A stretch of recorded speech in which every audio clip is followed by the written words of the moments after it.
There, Outliers. Niyama Shang here, and thank you so much for letting us be a part of your journey. Welcome to Outliers Edge Live, where we bring on some incredible people who've chosen to not just live an exceptional life, but to create an exceptional mission and impact with it. Today, I'm incredibly excited to introduce you to two outliers, Cameron Bishop and Wayne Sharp. I want each of them to give you a chance to introduce themselves to you. So, why don't we start off with you, Cameron? Would you mind letting us know more about you and the game you're currently playing? Absolutely, Deanna. Thanks for having me. Yeah, I'm Cameron Bishop. I'm a managing director for a lower middle market investment bank based out of Denver, Colorado. I've been with the firm for about 5 years. I'm also a partner, and we are a sell side firm that helps business owners sell their companies when it's time to sell. And being on podcasts like yours, Yama, is a passion for me, a literal passion. Over my career, I acquired about 50 companies for private equity firms, spent about a $500 million. And I just saw so many business owners make so many mistakes that meant that they left money on the table. And I was the buyer. It wasn't my job to tell them what they were doing wrong. But now that I represent them, it's a true passion for me. And it's actually a mission of our firm to represent these owners, to help them to maximize or optimize exit value when they want to sell their company. And in this day and age, so many businesses are owned by baby boomer generation folks. Uh, their children have no interest in going to work in the company. So they're left with no real option other than to sell the business because it's their primary source of wealth and most often generational wealth. So I try to share some of the things that can help them maximize the exit value and also even to make their company sellable because the statistics show that about 80% of companies that try to sell, sadly, actually never sell. Wow. Yeah, Cameron, I like thank you for following your passion here. Thank you for saying like I always say outliers so everyone that comes on here we're getting to know each other in real time in a lot of different ways and they say yes. So Cameron, thanks for following your passion on this. Thanks for being here to help share that more with outliers here today because they either have these businesses right now or they're on their way to it. And I can see that some of the things we're going to talk about today are going to like really illuminate. So I appreciate you being here. You bet. All right, Wayne. Let's go. Let's bring you on here. Let us know more about you and the game you're playing. Sure. Okay, so I work at the intersection of education, health. Um, I focus on simplicity. So I'm the founder of Aura, and Aura is a Maori name for my life, which is where I'm from in New Zealand. So I'm currently sitting in the Bay Area in California. But Aura, we use AI, machine learning, psychometrics to psychometrically match students, veterans, um, inmates, recidivists, workforce, homeless, everyone around the world. We match them to 1 to 3 careers in under 30 seconds using a color palette that then goes on to show them what skills are needed, how to be upskilled, and we can now show them a career path. So we can take them from either eighth grade, ninth grade, up to the career from prison to career from coming for those veterans who are leaving the armed forces and going back into civilian life, etc. Look, one of the biggest myths in America right now is that if you go to college, you have a better quality of life. That myth has been the biggest myth in America for the last 20 years. Today, if you are a plumber or an electrician, you are earning 30% more than a 4 year degree with no debt. So think about that for a minute. Yes, there are some careers out there, some higher careers that will give you a better quality. But today, no, a plumber or electrician will make a lot of money. And when people challenge me this, I say, look, call an MBA, call a plumber, see who answers first. It'll be the NBA because there's lots of call the plumber. He doesn't have time for you because he's doing a 14-hour day because he can't right. So anyway, that's what I'm about. I'm about making life simple for people to make them happier and healthier. I love it. I love it. And I introduced you as Wayne. I know you're Wayne Sharp. We'll call you Sharpie. That's what you go by out in the world. Yeah. So like, I mean, I get it. I used to have a nickname before I went by Niyama, and it was an actual transition to go back to by my real name. So Sharpie, I'm glad to have you here. We're gonna have our conversation here, and it's gonna emerge in whatever directions it needs to go. And I'm staying present to what you all are bringing in. And Cameron, you actually said something here that I thought was that I'd love to get our conversation started on, and it was really around the notion of like there are people who are successful in business, they're doing things that look right, but they're leaving money on the table, and you said like it wasn't my job to let them know, like it was my job to get a really great deal. But when I heard that, it made me think about what are like when I think about myself, I think about different outliers and different business owners. It's like we might think that we're on the right path, but like there's something here that most people believe. Maybe it's conventional wisdom, but like the truth is actually something different. So I'd like to ask both of you here, and you can put it into your own respective your own respective areas.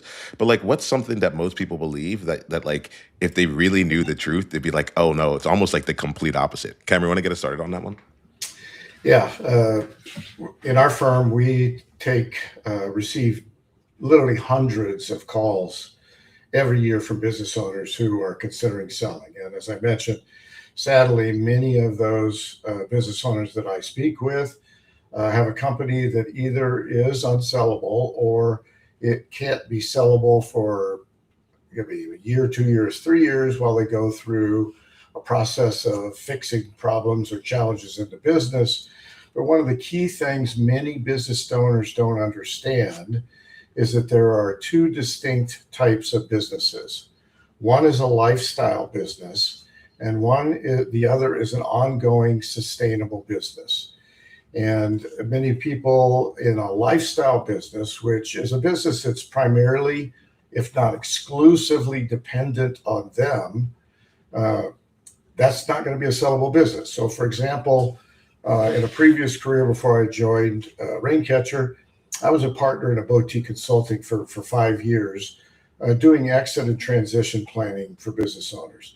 I made a great living, but when I left that business, there was nothing for me to sell because I was completely the business.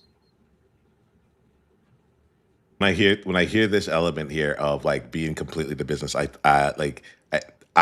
get that. I feel like I'm in that spot right now. So I'm gonna add some follow up on that in a bit, Cameron. I want to come to you, Wayne, first though, and see like, well, let me make sure I'm following all the way through with this one first, Cameron. So the the what would you say is the thing that they actually believe there, like that their business is actually sellable? Is that what you're saying, or what would you say is like Yeah, I mean, a lot of these individuals, they make tons of money. Mhm. I mean, six figures, occasionally even in seven figures. And they think because they've made that kind of money that they have a business that's actually sellable. But if the litmus test is if they got hit by the proverbial bus, would the revenue continue? And the answer is always no in those cases. So if you think about maybe a really talented individual lawyer or a writer, or I've seen it with a public relations professional that had a specialized niche in a marketplace. They made a great living, as did I as a consultant. But it was all totally dependent on their knowledge, their skills, and their oftentimes client connections or specialized area of focus.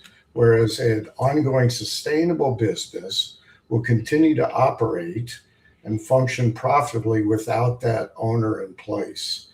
And those are two of the key criteria we first look at. I love it. I love it here. So outliers, as we're building, we'll start like play that out for yourself right now. You're building something that's actually sustainable and sellable, or you're building something that is in a lifestyle format. And what's really cool is that like it might. What gets me is how it could look. They can both look like they're working really well, but at the same time, it's like one of them actually is an asset and the other one is not. So, Sharpie, I'm curious for you here in your world here. What's something that isn't like an unconventional thought that you have where people believe something and you're like, well, actually, the opposite actually ends up being true. Okay, so this is actually based on what Cameron said about, the lone wolf, right? About the single person, right? So a lot of people believe that startups, that you have an idea one week, you get funded the next week, you sell it the next week, and you go and buy an island. Ain't the case, right? Startups that receive a lot of money early on, research has shown that they fail, massively fail.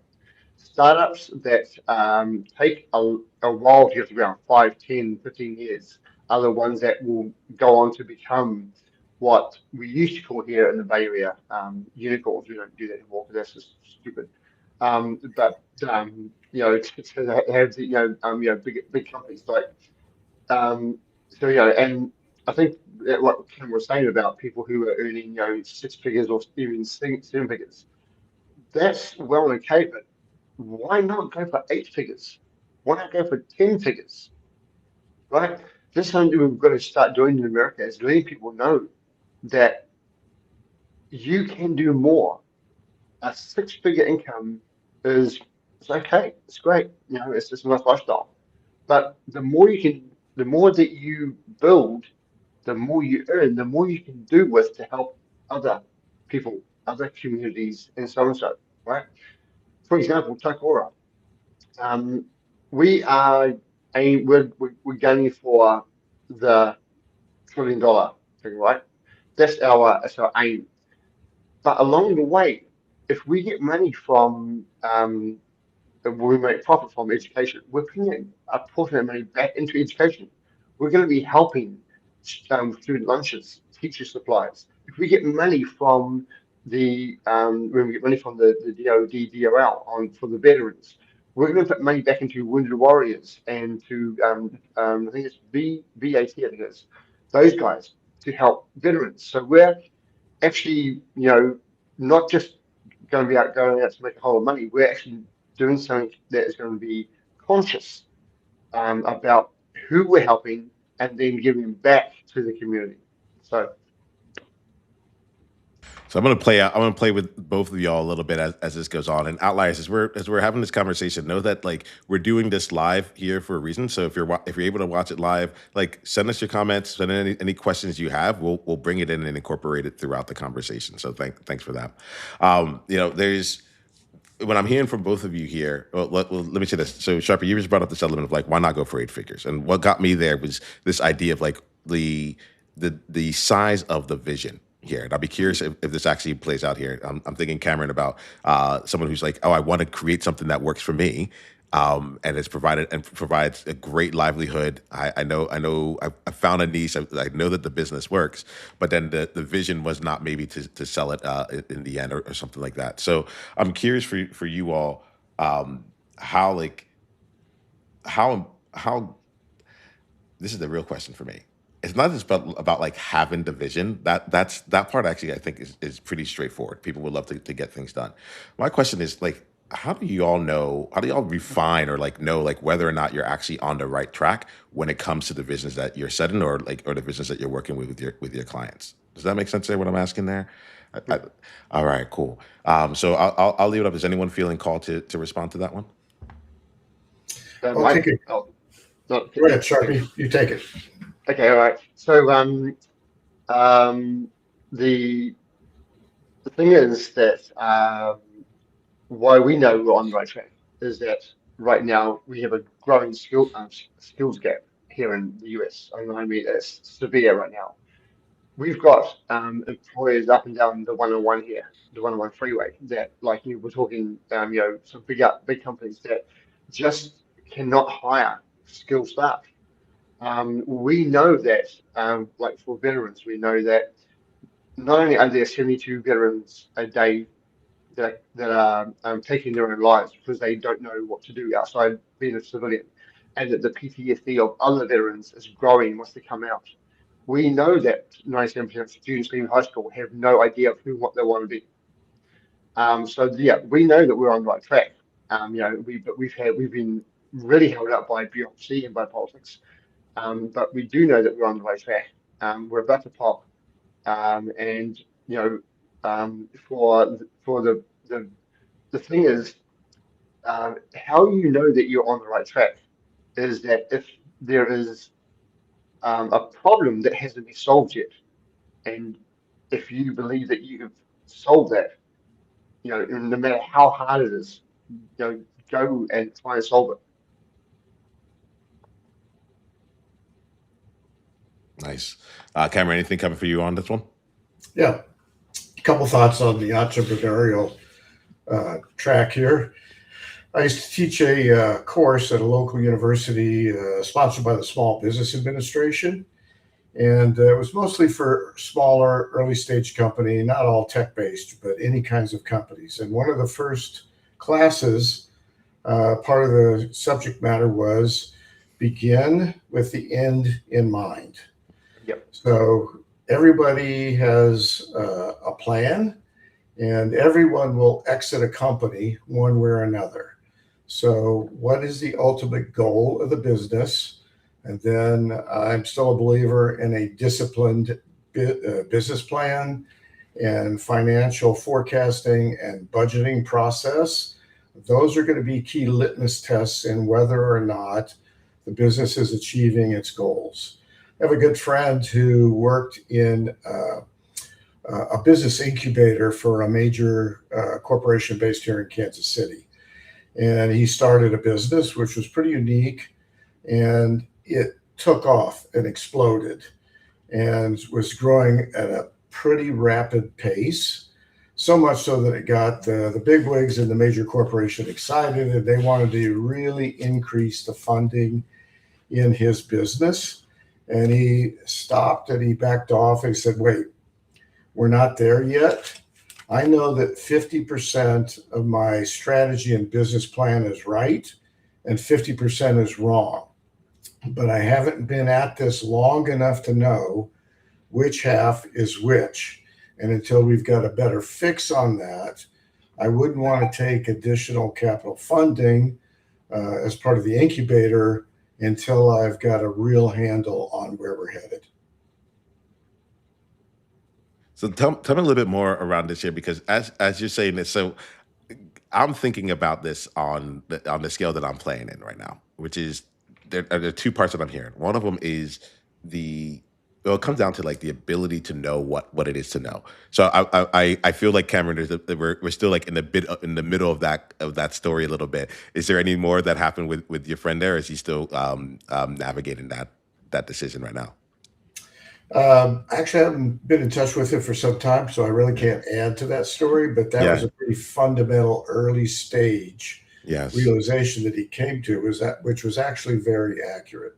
Yeah. So this is something that I'm looking at. So there's this element of I have a dichotomy within me, which is I love volume. I'll just do a whole lot of things, of the same thing to try and understand, like, how does it work? How does it how does it actually come together? But one of the things that I think is I'm finding to be a challenge is getting back to this part, like knowing that things are working. However, it's only working at a certain clip, right? And so I'm really curious for you all, like, how are you identifying either like, and this might be either through the systems you've set up or through the processes you have, but how do you identify or get, let me rephrase that. How do you get the feedback loops so that you can tell like what is actually working and what isn't? Well, there's a couple of different feedback loops. One, of course, is related to whatever market the business is serving, the customer base, if they're getting the traction they need, if they're identifying and solving the problems that they set out to solve for those customers of the business. But whether it's an early stage company or a late stage company that we're selling, one of the most profound and fundamental problems we see in businesses is that the owners exclusively focus on the idea and not on many critical parts of the business infrastructure, whether it's talent, systems, processes, but most specifically financial reporting. It's stunning to me how many business owners we talk to today that when we're going through a questioning process, when we first speak with them, that they can't answer the question, what's my revenue? But even if they have a good idea of that, many have no idea what their profitability is. And they have even a less of an idea about cash flow management. And in early stage companies, that's the make it or break it. Uh, Folks don't know that you can actually be technically profitable, but still go out of business if you don't have the cash, the ongoing cash to fund the ongoing operations. Like there is I'm smiling internally around this because I accidentally had like a little slip earlier. I talked about actuaries, and the reason I say that is like my former career was being a retirement actuarial consultant. So like when it comes to the numbers and the forecasting, Cameron, you're talking my language here, where it's like all right, and so I'm smiling inside because I'm like, oh yeah, no, this makes sense to be able uh, to actually see and understand the business from that perspective, and both from business and impact. I feel like both of those things have a chance to be accounted for. Sharpie, I'm curious about like how this plays out in your world, or at least, or because I know you're up to some big things right now as well. So would you mind letting us know how this applies to you? So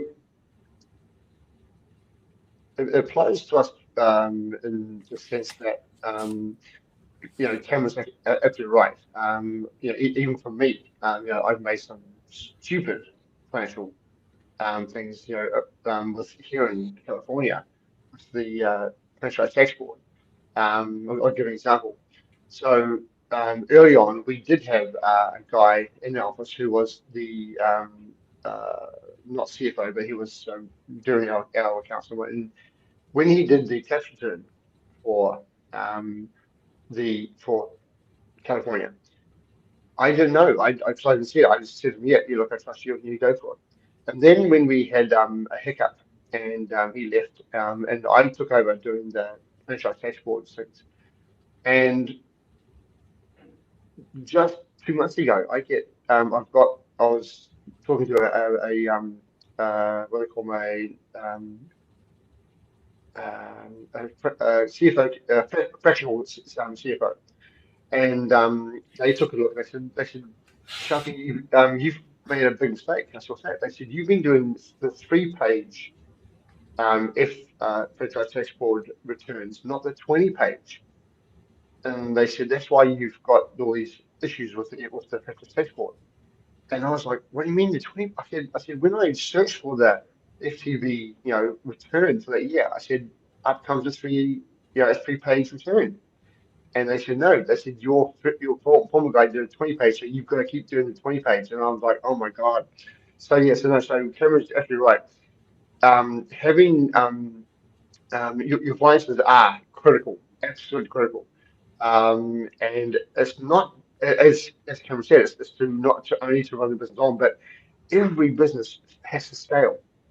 If you don't scale, you and don't evolve also, you are not gonna you're not gonna survive. Today is it's a tough market. So if you don't evolve and you don't scale, which needs money, you are not going to survive. So it's a real, look, if we look at when online shopping came along, everyone was like, oh, retail's going to die. And it's like, no, it's not. Reason being, we like instant gratification. Online shopping takes 2 to 3 days to get to you. Going to retail, you get it instantly. Now, the problem is with strip malls and small mom and pop shops, they haven't evolved. Their shops haven't evolved. Their stock hasn't evolved. They never scaled. They didn't start with one and go to 3 stores and 5 stores and so on and so. So yeah, you're going to see a lot of small mum and pop shops fail, not because of online, it's just because they didn't understand business and how business works. So let's keep going with this then here, Sharpie, because you're talking about like they didn't understand the business and how business works, and I think that there's I'm not gonna lie. Like I got a little excited when Cameron brought in like the forecasting and having the financial model in there. I was like, that I can do, right? And so, but I also call out something that's playing out for me, which is um, we've talked like large goals, big numbers. We've talked the business that was doing so well that they wanted that it was going to get additional investment. They're like, hey, we know half of it's working, half of it's not. I don't know which one it is, right? And it takes me actually to just a quantity and quality question. I think it's one of the biggest questions that I keep running into. So I know that as I'm thinking here for other outliers, I want to make sure that I'm steering them in the right direction, right? And so Cameron, I was thinking about the stories you were just bringing up here, and what I felt to be in there was that like in a lot of ways, even though the entrepreneur didn't know what their numbers were or what the revenue was or like and things like that, they were doing the actions that seemed on the outside to be successful. Whether or not they had the runway to go and do it, they may not have known. But it looked like things on the outside were successful. So I'm really curious for you all, and this goes like while y'all are bringing in new projects or working with your different clients or schools and such, like uh, how do you balance the element of uh, you know getting it right, quote unquote, or to getting it good enough to keep growing there. 'Cause I think there's a real dance to play, and I would love to see how you two either address it, or if you're like, nah, this is not a dance, this is a formula. I'd be really curious about that. Sharpie, Cameron, either of you have anything on that? And let me know if my question is not clear enough, and I'll restate it. Well, I think every business owner starts out, especially if they're early stage, with a vision in mind and a set of expectations. And the challenge for them is to recognize and not have the ego involvement to make changes in that plan when or if they become necessary, rather than come hell or high water, I'm going to execute this plan just like I originally envisioned it. Adaptation is critical. Willingness to make changes where they're required is essential in that process, as opposed to a certain stubbornness or unwillingness to evaluate the business and step back. And again, part of that strategic decision making process is understanding the financial performance of the business. You hear that old saying oftentimes, well, we're not really making any money, so we'll make it up in volume. But if they have sound financials that are distinctly set up so that they can see where their revenue is coming from, especially if it's in multiple product lines or levels of services, and what the cost structure is for each of those services they are providing, they can determine whether or not they're going to make any money. They can make better decisions on where to invest or emphasize their focus in the business. And sometimes it means jettisoning some parts of the business that they may have originally considered to be sacrosanct, but in fact, what they've learned is that some other part of the business has evolved to become far more profitable and successful and have a lot more potential. Mm-hmm, mm-hmm. This is the as I'm thinking about this year, I'm thinking about outliers. Like really, what I'm hearing is like a lot of like honesty and awareness in terms of like where is the business actually at? What is the thing that we're building? How is it actually performing? And then being able to make decisions based on real data, real insight, to gain real insights from the analytics that are involved in that. Does that feel aligned, Cameron, or did I overly simplify it? Yeah, I think you're pretty straight on, and I'll kind of add to that around this theme related to financial reporting and accounting. In my days as a consultant, I had many people contact me, want to get together for coffee or lunch or a beer, and say, "Hey, I've got a successful business, I'm profitable. I just need $1 million to really grow my business." And that's an impossible ask in 5 or more percent of the occasions because it's interesting. It's easy to get big money, but it's very difficult to get small money. In the world of people who invest in companies, $1 million is small money. And the money below that is all what's referred to as friends and family money. But as I talked about earlier, a company can be profitable, but still not be able to grow or sustain itself. A very quick, sad example. A gentleman I know launched a bakery, and he made fantastic baked goods. And he was an excellent salesman, and he was able to get distribution in many grocery store chains. But he was still fairly small scale. And he had a major grocery store chain come to him and say, "Hey, I want you to put your products in," I can't even remember how many stores. Let's say it was 500 stores. Well, because he didn't have the cash flow to buy the raw goods that he was going to need, flour and sugar and salt and whatever else was needed, he couldn't scale to meet the order quantity that potential customer required. So he searched endlessly for an investor to come in just to fund his working capital in order to truly expand his business. And that again is where so many of these entrepreneurs either don't understand or don't place the right amount of focus and emphasis on the financial management of their business in order to truly be able to scale it. See, I'm loving this here, right? Because I what I love is that element of being able to see what's taking place in the business, be able to this again comes down to is this a bit of the cash flow in here and the working capital for them to actually be able to make their business grow and scale. I'm thinking about you, Sharpie, about like the kind of the connections when it comes to like the education system and matching different people and getting people into different roles and such around like what people don't know about like the processes to make that come to life. So I'm curious if anything at all in this part of the conversation was popping off for you, and how and yeah, essentially how this applies with the work that you do with Takora. Sure. Look, I'm also going back to the original question about, quantity and equality. Yeah, Um, that for us is going to be a huge thing. I mean, if you take a look at two companies, Microsoft and Apple, right? Apple went the quality way. Microsoft went the quantity way. Apple today is worth more than Microsoft. Simple, right? Um, for us, quantity and quality, we're starting out with quality, but then going for quantity.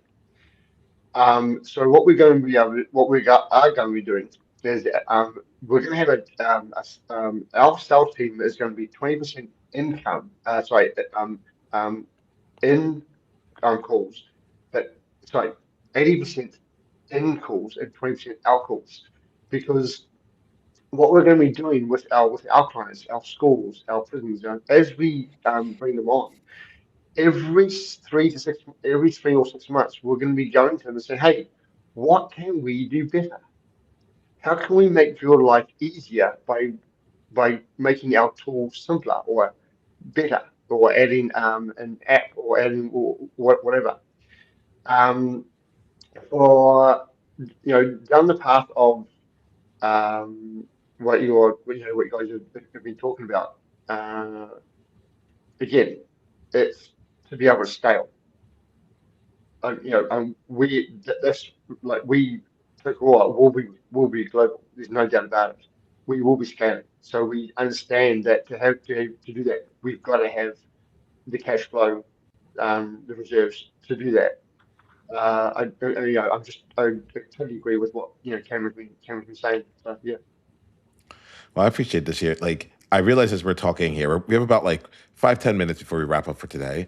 I realize that the conversation we've been having right now, I'm grateful because it feels it feels nice to be able to look through the lens of the systems that I'm building, the systems that I'm seeing out in the world, and recognize like, okay, there's some external realities that also get like supported with the proper modeling, data, and actually knowing like how things are going underneath it. And Cameron, as you're talking, and same with you, Sharpie, I'm thinking about this from the standpoint of like how do we build systems that continue to produce the results that we want, without making sure that we're looking at the underlying ecosystem underneath it that's supporting it to make sure that that is actually healthy. And if that's not healthy, then you can get results, but it isn't going to be something that sustains.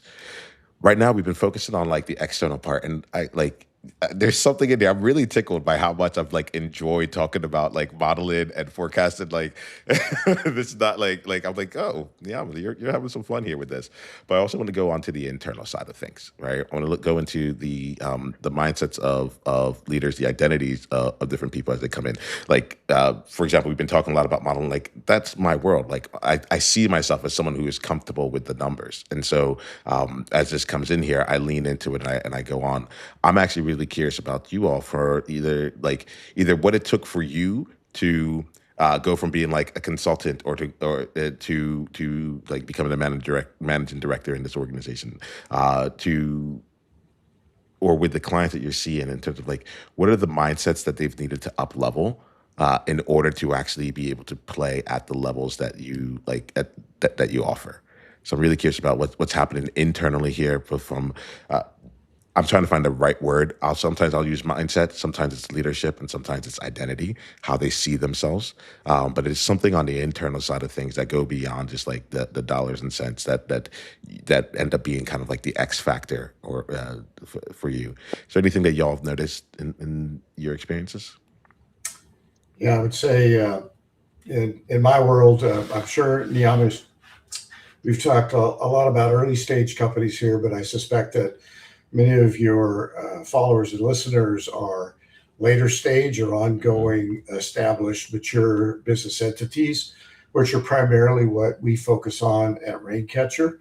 And the number one challenge I see in these companies is that, and it's a very human thing, is that they spend 95% of their time working in their business and only about 5% of their time working on their business. And again, as I mentioned, every business owner should have an exit plan or an exit strategy because one way or another, they are going to leave their company. They can either leave it of their own initiative or otherwise. And as part of that focus on working on their business, they need to assess the level of what's referred to as owner dependency in the company. So if these business owners, and this applies to the vast majority of privately owned companies, if the business owner is the key holder of critical knowledge in the company that makes the business successful, then they have to consider transferring that knowledge to others in their company. Secondly, if they're the key customer relationship person, that's also going to be a significant factor in creating value in their company. Again, we talked about the other aspect of owner dependency is whether the company could run if they're not there. So we always ask them, do you take a vacation? Many proudly say no. And that's usually a red flag if they someday want to sell the company. I love there's something in that like saying no that feels like it would be such a great move, but at the same time you're like counterintuitively it actually is working against you for for what you say your stated goals are. Sharpie, how about you? What are some of the things that happen on the internal play that you find to be really important with the work that you do and with the leaders that you support? And then we're wrap for today. Yeah, sure. Back to what Ken was saying. Uh, Working in your business, working on your business should be 80-20. That is 20% working in your business and 80% working on your business, right? Working on your business means where are we going in the next 6, 12, 18, 24 months? Things like do we need to pivot? Do we need to diverse? Do we need to, I mean, all these questions that you can have. So, uh, you know, um, I find for, myself as you're talking, Sharpie, I find myself really curious about like, all right, like how is that playing out for you right now in the work that you're doing? yeah, well, I mean, we've had the same kind of concept. We have pivoted with regard to markets. But for me, the the look, I have dyslexia. I'm a proud dyslexic. And for dyslexics, one of the myths is that it's a learning disability. No, it's not. Dyslexics have the gift. If you look at all the people in the world who have actually made an impact, Steve Jobs, Walt Disney, Richard Branson, all dyslexics. Why? Because we have the vision. Dyslexia gives us the vision, and that's the X factor for Toka Ora. Yes, I'm going to be working in the business, but my biggest thing is I'm working on the business to take us global, to take us into other markets, etc. So that's why it's different. I appreciate you all. Like, I think this is like we're coming up on time here, and I wanted to say thank you both for having this conversation here. Like, you've stretched my thinking, and in that regard, I'm really grateful. What I like to do here is I like to end off every one of our conversations with an opportunity for outliers to go deeper down the journey for you, down the journey with you. So, Sharpie, we'll start off with you. But if there's any outlier that wants to come down the journey with you, what's the best way for them to go ahead and do that? Oh, look, they can connect with me on LinkedIn. I'm happy to do that as long as it's relevant. I don't link with anyone that's not relevant. Um, or my email, I will give you it as long as you don't sell it, because right now I'm sick and tired of spam. But it's ws at tokoora, tokuora.com. And you can reach out there. Awesome. Awesome. Awesome. And Cameron, how about you? Like, for any like established business owners and organizations, what's the best way for them to continue down the path with you? Yeah, great. Thank you, Niyama. Yeah, you can reach me easily at cameron.bishop@raincatcher.com. That's my work email. Our corporate website is www.raincatcher.com. And like Sharpie, you can also easily reach me on LinkedIn. Nice, nice. Well, I like to end each conversation with this one last thing, which is that the point of having conversation in my mind is to shift our thinking, right, and in some way, shape, or form. And so I want to I'll end off here with if we can each just share one thing. One insight that we're taking away from this conversation as a result of being here. If the answer is like I didn't get an insight, that's totally fine. But I do like to wrap up everything in that way. So on my end here, I'll just start off here and just say like I I Cameron, there are things that you said today that both like reinforced elements of mine, of thinking of mine, and what the insight I got is that I don't need to doubt some of the things that I'm doing. I actually just need to like monitor, forecast, and grow it to the point where we're spending more time in we're spending more time taking care of some of the we get to the point where owner dependency becomes a real problem, and so I'm grateful for you on that. And then Sharpie, you had me thinking about things from this, just asking myself like, all right, in what places am I not looking big enough here, and where can I continue to grow? You don't need to speak to each person, but today this is what came up for me. Sharpie, is any insight that you have that you want to leave this conversation with? No, I mean, look, you're talking with Cameron, hearing what Cameron's talking about, I'm pretty sure I'm on the right track. And right now I've got most of everything covered. I'm sure that we're going to come up against some things that we didn't know about, and that we should have known about. But for right now, no, we're on track. I've got over 500 million in the pipeline right now. I've got things that are happening where we're in a really good space. I love it, man. Love it. And Cameron, want to close us out here with any insight, if any, you got from being a part of this? Yeah, a couple of my key rules of thumb from the 35 plus years I spent in management roles, building companies. One was 400 million with over 2,000 employees. I was always a big believer in the theory of know what you know how to do well and do it. Know what you don't know how to do well and hire experts to do it for you. And I've always been a believer in hiring certainly key managers and senior team members who were smarter than me. Because at the end of the day, it wasn't about whether I got it right. It was about whether we made the right decision for the company. I love it. This has been a game changing conversation. I really appreciate you all. Outliers, like continue to play here. Let us know any comments that you have. We would love to extend the conversation on and dive deeper into both Sharpie and Cameron's world. Until the next time we all talk, go ahead and be you on purpose. Journey on.